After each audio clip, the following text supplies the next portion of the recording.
De los resultados perinatales.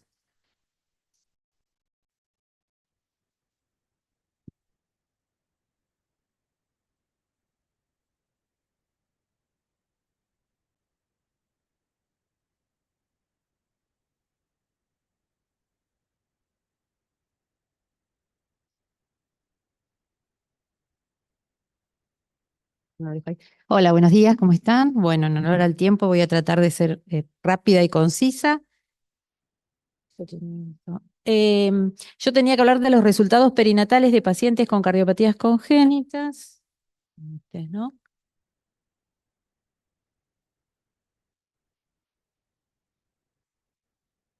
Ah, lo están colocando para el Zoom, porque no,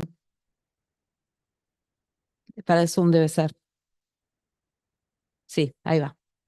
Pero quiero hablar un poquitito del diagnóstico prenatal de cardiopatías congénitas en el sistema público de nuestro país. ¿Dónde anda esto?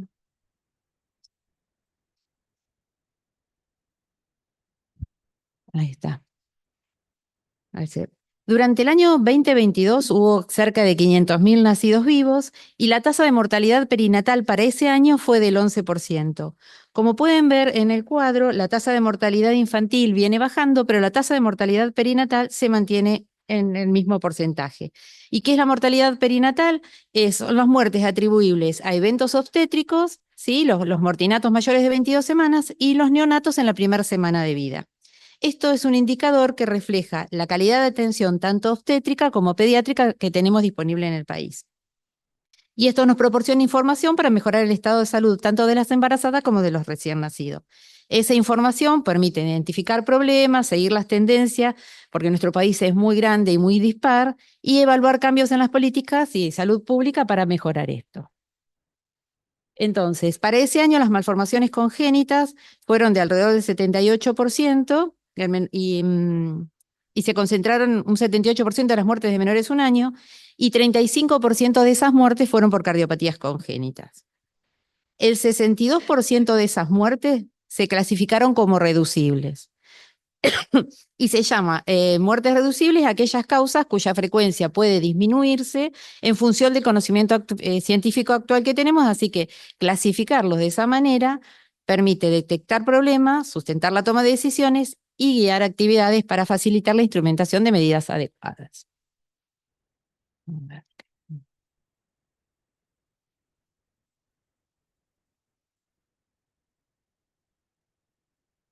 Esto va a ser medio complicado porque no anda. Bueno, de esos casi 500.000 nacimientos del 2022, 62% de los partos fueron atendidos en el sistema público. Casi el 3% eran madres sin diagnóstico prenatal. Porque una de las cosas que decimos cuando no tenemos diagnóstico de cardiopatía y no se controlan, pero no es así. El diagnóstico, o sea, la falta de control en el sistema público es bajo. Un 26% tenían menos de 5 consultas prenatales y el 44% es cierto, inició el control en la semana 13, que es lo que el Ministerio de Salud llama como control temprano, y es cierto que los embarazos comienzan a controlarse a partir de la 13ª, 14ª semana. Pero de todas maneras, en nuestro país, quiero decirle que las cardiopatías no las vemos y en el primer trimestre menos. O sea que esto tampoco sería una de las causas del bajo diagnóstico prenatal que tenemos, que yo ahora les voy a presentar. Entonces dijimos que el 62% de los partos fueron atendidos en instituciones públicas y la mitad de esas madres no contaban con cobertura que no fuera la del sistema público, ¿sí?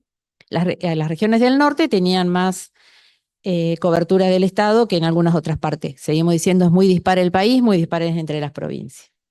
Sabemos que la salud en nuestro país tiene 3 subsistemas y esto no es ni equitativo ni igualitario en cada una de las provincias de nuestro país. De esos 3 subsistemas tenemos el público, que atiende aproximadamente el 36% de los pacientes de la población, la seguridad social, que son las obras sociales, un 61%, y un 13% del privado, que son los que contratan con gasto de bolsillo. Si sumamos todo eso, nos da más del porcentaje que el INDEC dice que somos en el país, porque una misma persona tiene de la provincia y de la nación, de la provincia y privado, pero todo eso no está articulado. Y nos pasa muy frecuentemente cuando acá viene el padre, que por ANSES sacan, tiene obra social, el padre ni sabe que tiene obra social. Siempre utiliza el sistema público. Además, esto lo voy a pasar rápido, pero no era el tiempo, pero con la informalidad que hay, muchos trabajan pero no tienen obra social, muchos tienen obra social y no saben que tienen obra social, otros saben que tienen y tienen el carnet, pero no les resuelve nada, y es muy frecuente que tengan OSPEJIPE, que los fines de semana no te atienden, en la semana te atienden un ratito y no resuelven nada. Entonces vamos sumando pacientes que quedan fuera del sistema. ¿Y qué nos dice el Programa Nacional de Cardiopatías Congénitas? Que va a garantizar la resolución de todo niño y niña del país, de las 24 jurisdicciones del sistema público, ¿sí? Y que es el encargado de coordinar la derivación, el tratamiento, ¿verdad?, de niños sin obra social. Entonces, todo esto que lo hice un poquito largo era para decir que nuestro hospital, siendo un referente, ¿sí?, para las cirugías complejas de todo el país, que realiza más de 600 cirugías anuales, un 10% de ellos en recién nacidos, que recibe alrededor del 75% de los pacientes de todas las provincias del país, esto que le voy a contar ahora, yo lo considero que es representativo del sistema público de nuestro país. Anda lento esto, a ver. Ese es el resultado de una corte de niños con cardiopatías congénitas univentriculares con y sin diagnóstico prenatal. Univentriculares, tiene un solo ventrículo. Queríamos comparar los resultados sobre mortalidad entre los dos grupos. Teníamos la misma cantidad de un lado que del otro. Es un trabajo que se realizó en el periodo 2015-2022. Tengo que ir rápido porque tenemos poco tiempo.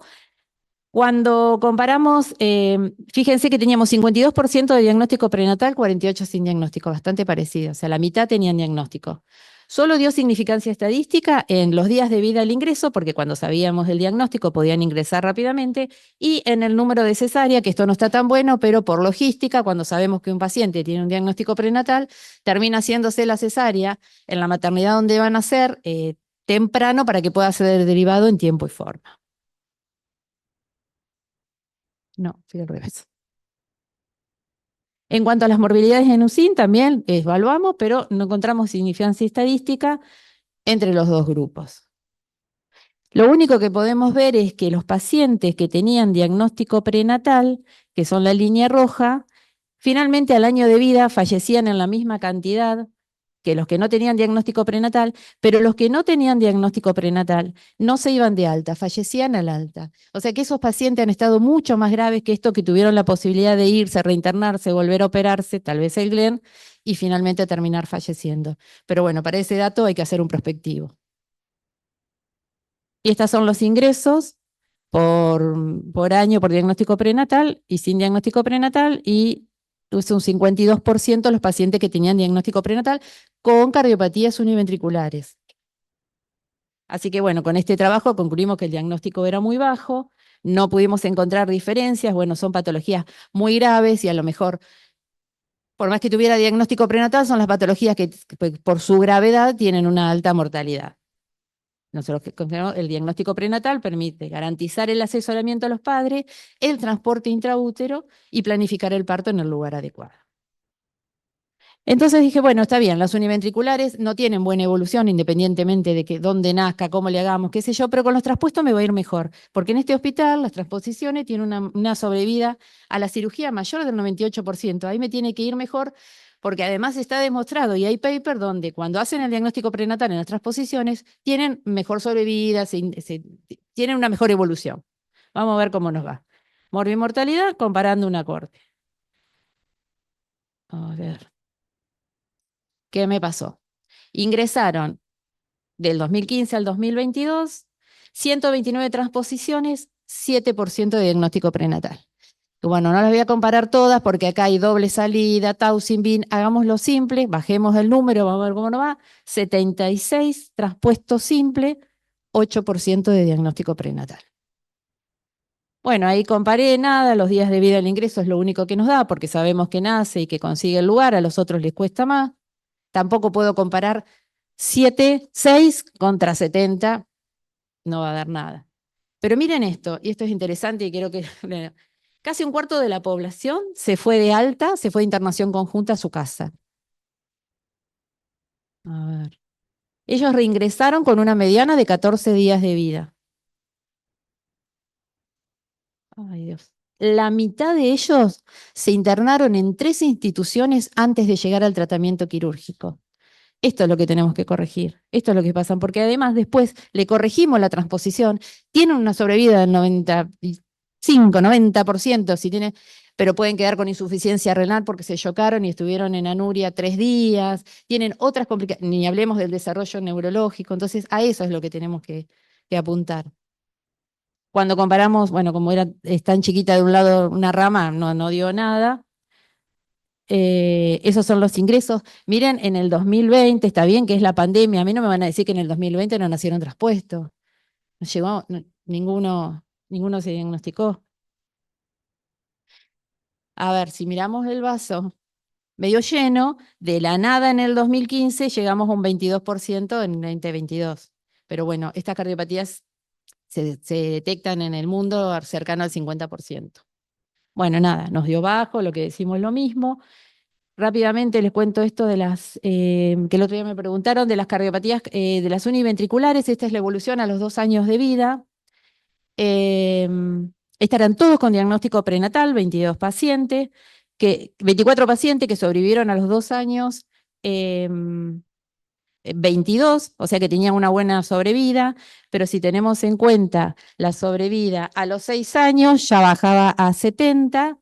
Si a ello le sumamos 3 niños que no eran candidatos a Fontan por insuficiencia valvular y que estaban en la ecuación terapéutica, bajábamos esa sobrevida a 58%, y 5 niños que no hay datos por más de 2 años, que en el peor de los escenarios y con una cardiopatía univentricular debemos considerar que han fallecido.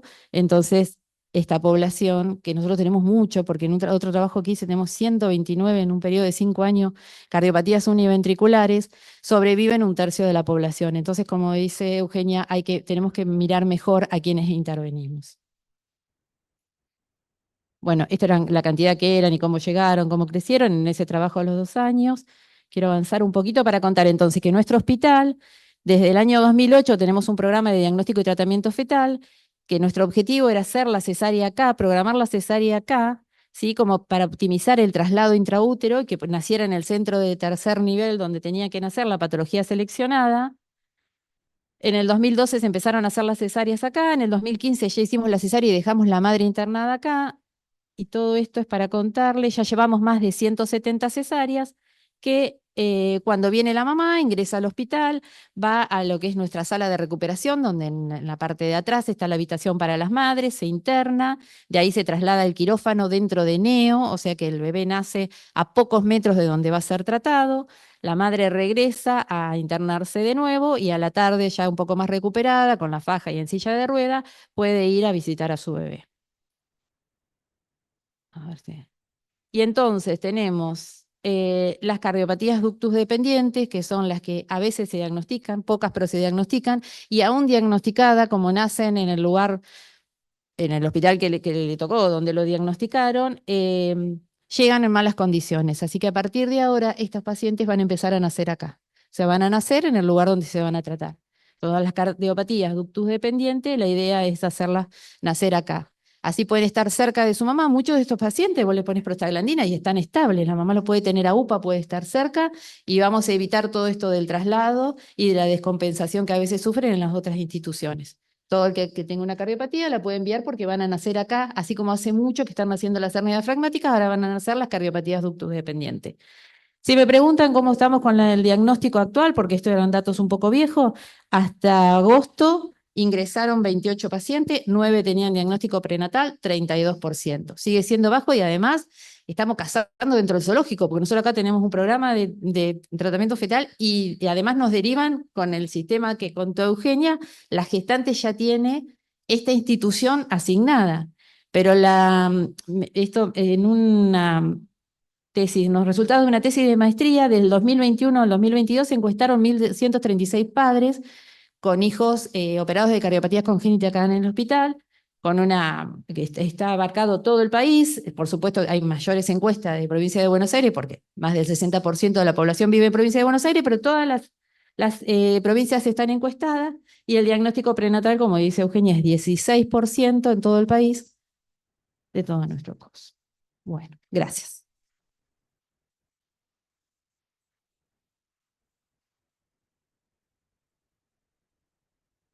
Silvia.